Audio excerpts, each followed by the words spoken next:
Hi guys, this is the advisor and welcome back to my channel. Now, the first thing I would like to remind my viewers and subscribers is that I am not on YouTube with the main aim of making money, nor even popularity, nor to make friends for that matter.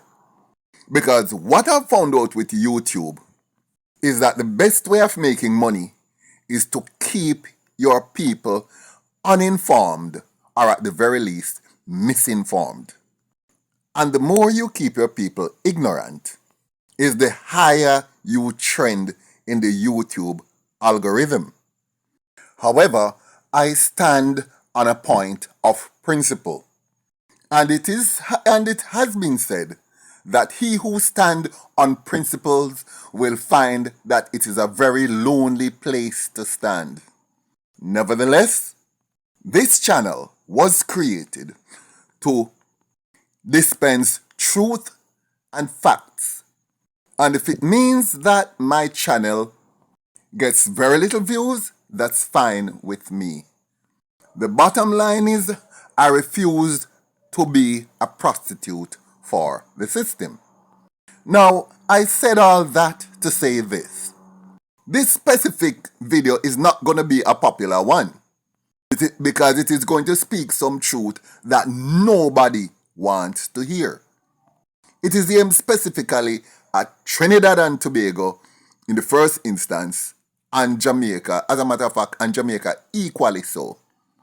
This video is going to tell the world or highlight the facts that the Twin Island Republic of Trinidad and Tobago is a state that thrives on parasitism. Trinidad and Tobago, when it comes to CARICOM, it is the parasite of CARICOM.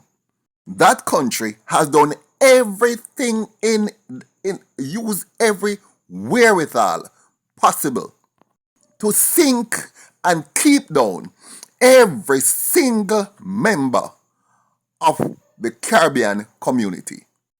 And the rest of the Caribbean is in the state it is in, and most of it is because of that Twin Island Republic. And I'm going to explain some facts which anybody can Google, but which nobody ever seems to do. But first of all, you people of Trinidad, I have nothing against you. Let me make that clear. It is your government who has been doing a lot of evil in your name. They are the ones I speak of when I refer to Trinidad and Tobago, not the normal Tobagan and Trinidadian man in the street. Now, why do I say that Trinidad is the parasite in CARICOM? I do not use those words, that specific term, lightly. It is the parasite of CARICOM, a blood-sucking parasite in CARICOM. And here are the reasons why I say that. First of all, let's look at CARICOM itself. The Caribbean community was formed in 1973. And there were 4 basic foundational tenets of CARICOM at that time, which of course still remains to this day. They were 1. Coordinating economic policies and development planning. 2. Devising and instituting special projects for less developed countries within its jurisdiction. 3. Operating as a regional single market for its members. And 4. Handling regional trade disputes. Currently, there are 20 countries in CARICOM and only 1 country benefit from CARICOM, and that's Trinidad and Tobago. So, how did Trinidad manage to do that or become that? It was because it had something that no other country in CARICOM had, and that was oil. The other 19 members of CARICOM had to import oil, especially back in the 70s and 80s and 90s to now. Import oil at great expense. And these oil imports have had and have always had grave implications for their economies. Trinidad, as the only oil producer in CARICOM, guarded its oil with an iron shield. It refused to sell its oil to members of CARICOM. However, it sold its oil to several countries in Europe, even countries as far away as Belgium. As a matter of fact, the Caribbean found it easier to import oil from Saudi Arabia and other places in the Middle East than Trinidad oil, because Trinidad was selling the oil to the rest of CARICOM at an extremely high price, much more than oil which came from as far away as the Middle East. And there was a reason why Trinidad did that. Having what we would term as free energy, Trinidad was able to produce goods at prices 10, 15, 20 times cheaper than the rest of CARICOM. And based on the Treaty of Chagaramas, which opened up all members of CARICOM for free trade across the entire group, unrestricted trade, Trinidad was able to export its product to all CARICOM countries with all kinds of privileged preferentials. And this worked quite well for Trinidad, because since it can keep its free oil to itself and all the other countries have to import oil from afar at great expenses, Trinidad goods are going to be cheaper. And now all they have to do was to flood CARICOM markets with their goods, which supposed to come in that you can't refuse them. They were able to gain riches of CARICOM. And as consequently, all the Caribbean countries within CARICOM were stunned, experienced stunted growth. So, Trinidad and Tobago saw the rest of the Caribbean countries within CARICOM as their feeding tree, as their dumping ground.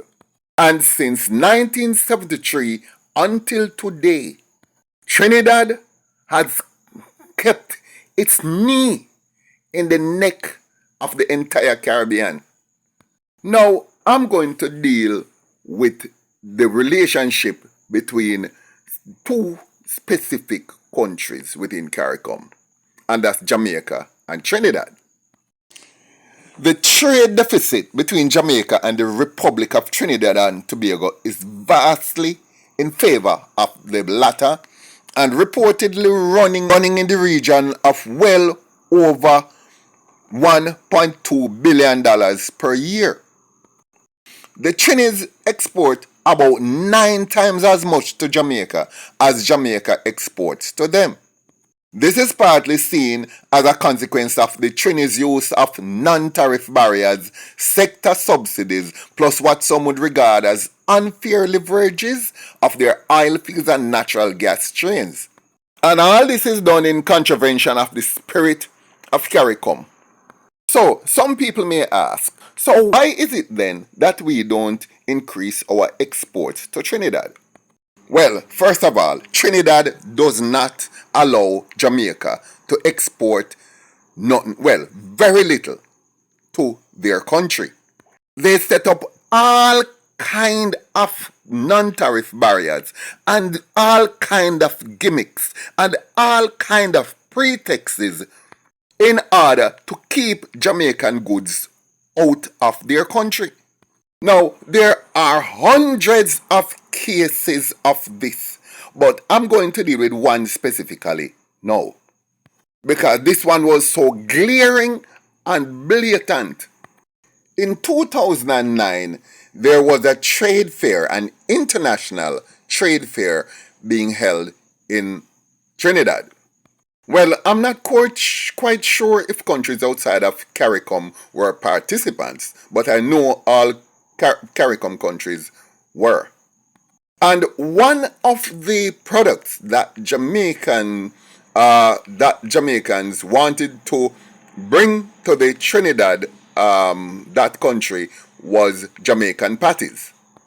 And the largest patty company in Jamaica, Tasties, decided to bring patties to that country as part of its export, or as to participate in that expo. Now, Tasty is an extremely high tested, rated, world standard food producer, or should I say, fast food producer. And it is one of our flagship fast food companies in Jamaica. The patties were packed and stocked on the same type of trays that they would normally come from the factory. They were vacuum wrapped and shipped off to Trinidad in a sealed, refrigerated container. When it arrived in Trinidad, the Trinidad customs held on to the shipment. They knew that specifically where it came from, what was the purpose of it being there, and everything. It also had the seal of approval from the Jamaica Bureau of Standards. And our Jamaican Bureau of Standards is the highest authority whose rules and stamp of approval is recognized by every country on earth. Yet, customs in Trinidad held on to the patties. Why did they hold on to it? I'm going to tell you. The customs there cited the World Trade Organization sanitary and phytosanitary guidelines and said that they were concerned about food safety because they did not know how it was prepared and they did not want to expose their country to harmful products. And they totally ignored the Bureau of Standards stamp of approval that they had gotten from Jamaica. So Trinidad ignored every trade standards, every rule, every spirit of CARICOM, and allowed the patties to stay there in customs and spoiled. Why? Because they were worried about exposing their country to harmful products.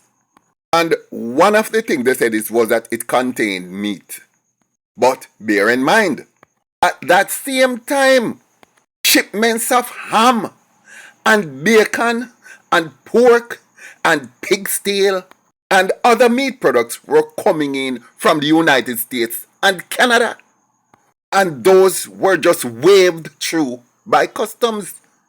So here was several Jamaican disadvantages, although it applied to the rest of the Caribbean, but basically, we were paying 8 or 9 times more for our oil products that Trinidad had for there, because the only price they paid for their oil is the price it takes to pump it out of the ground. We had to import it at astronomical prices and then had to produce goods based on the price of that oil. So we just couldn't compete with a country who could just pump their oil free of cost out of the ground. And even when we send our products there, they often turn it back anything. And they were flooding our markets with these products that they make. And they were able to come in, and those were killing our local industries because they could send them here much cheaper than what we could produce them for here because of our oil prices purchases. So, and then again, here is one of the advantage of Trinidad. They had a captured market where we cannot tell them no, so them can't send them goods here. Nor should they tell us that we can send our goods there. But they did, and find every clause and pretext to not take Jamaica's goods or goods from other places in the Caribbean. Now, I'm going to give you another example of how parasitic and how diabolically parasitic and evil Trinidad is. This is Jamaican peanuts, right? Now, we ship these peanuts to Trinidad. And you know what Trinidad do? Trinidad returned them and said, no, we cannot take these peanuts. What is the reason why they can't take the peanuts? Because it is not a product of Jamaica. Because Jamaica did not actually plant and reap these peanuts. They only take these peanuts as raw materials from a third country, take it into Jamaica, roast it, package it, brand it, and send it to us. Now, that's not a truly Jamaican product, so they can't take it. While at the same time, look at this identical product from this brand called Holiday.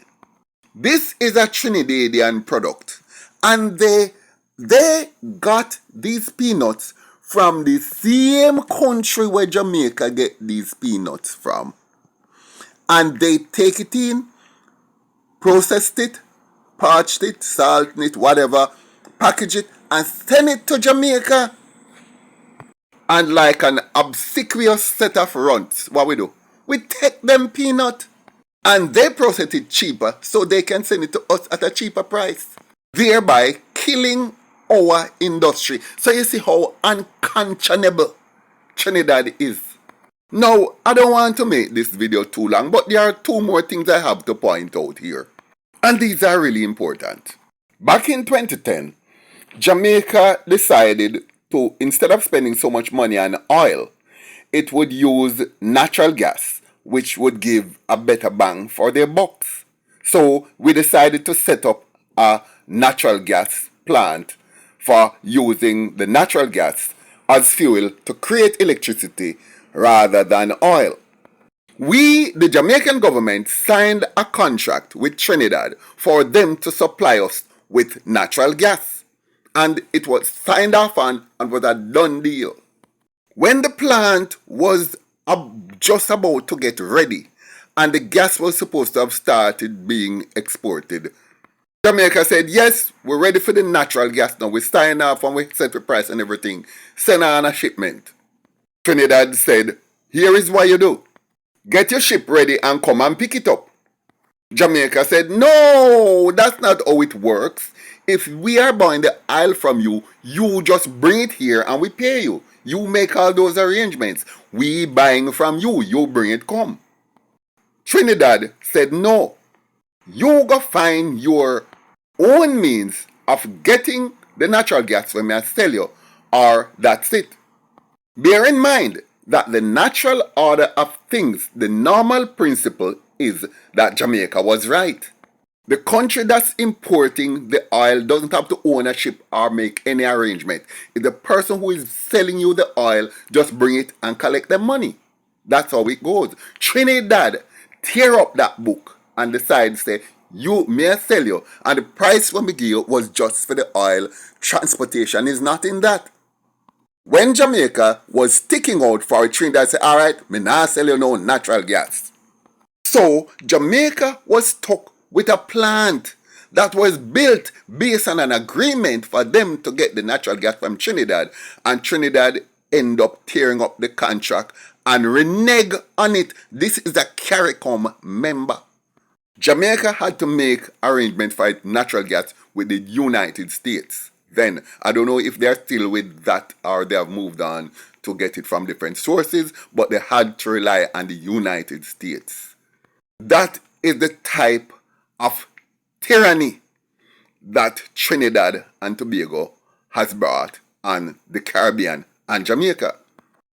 Things escalated into an international incident in November of 2013 when 13 Jamaicans who were on a flight who arrived from Jamaica in Trinidad were refused entry into that country. Among the Jamaican passengers were a young girl, I think she was about 13 years old, who were there to see her father. Now, her father was married to a Trinidadian lady and he was living in Trinidad with her. He had not seen his daughter for some time, I don't know how many years, and because school had just given holiday, she was going to spend Christmas with her father and his new wife. She was she was among the 13 that was turned back. There were other people there on business and they were all refused entry. When they tried to use their phones, they were told, do not turn your phone on, do not call anybody outside who's waiting for you, turn your phone off. Anybody who turned their phone on, we will confiscate your phone and you will go back to your country without that phone. They were all corralled into a room, give no food, give no information, and that was just how it went. That 13-year-old girl's parents, father, and his wife were outside waiting and couldn't hear a single word because immigration refused to even pass a message on to any of the people waiting outside the airport to hear what was going on with their family member who were inside the airport, who had arrived on the flight. So they were put back, they were held 100% incommunicado and then sent back on the first flight back to Jamaica on the same flight that the Jamaican football team had played, were returning, because the Jamaican football team was in Trinidad playing a match against Trinidad and Tobago, an international match. Now, I have yet to know how that match went, but I guess Trinidad must have lost and they were ticked off and decided to take it out on these 13 Jamaican passengers on the flight.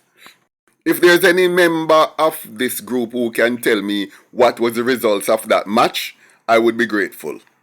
Anyway, as a result of that incident, the Jamaican government got involved and there were some diplomatic spats between Jamaica and Trinidad. It even led to the current Prime Minister, who was then opposition leader, and he came out on a newscast and said, to the best of my memory, I'm quoting him word for word, but this is as close to word for word as I can recall. He said, quote, if I become Prime Minister, I will be taking a second look at our role in CARICOM and specifically of our interactions with that twin island of Trinidad and Tobago. Unquote. Well, to this day, he has been Prime Minister for about, 8-9 years now, and I'll know we not see him say nothing or decide what him gonna do about Trinidad. Why is Jamaica set itself out as a doormat for Trinidad? Why are we so obsequious to that little island? Now guys, before I get into the last item I want to speak pertaining to this video, I must say this. There has to be a part 2 because the amount of evil that Trinidad had visited upon CARICOM could not fit into one video. But so I'm going to talk the rest and go into more details about it, 1. And 2, Trinidad could never have done this without the complicity of its agents in Jamaica. This exploitation was facilitated by Jamaicans, Jamaican born, Jamaican bred, Jamaican leaders who rolled over like a set of fasces. I don't want to use FA, but add PU. When I say fassy, add PU for the first 2 letters. And they rolled over and turn up back way and allow Trinidad to shaft us. And I'm going to call name, and they are all politicians. So wait for it. Part 2 coming up. You know what hurt me most of all is something that one little coolie gal from Trinidad, who was Prime Minister, Kamla Persad Bisesa. That BEACH, spelling not so good, so forgive me. But that BEACH had the gall to come to a CARICOM meeting here in Jamaica. And when she was told by CARICOM members that Trinidad should contribute more to CARICOM or to the development of CARICOM based on Clause 4 of the treaty. You know what she told the meeting, and she said it plain and unapologetically repeated it in other channels. She said, nobody is going to take Trinidad for an ATM machine. We are not an ATM machine for anybody. Now, look at that behind the background that Trinidad proliferate the entire CARICOM with its products and dump its products across the Caribbean with no tariff barrier and free and dump it there, killing the industries of the rest of CARICOM countries, sucking out these countries' wealth, decimating the job sector and the productive sector in CARICOM.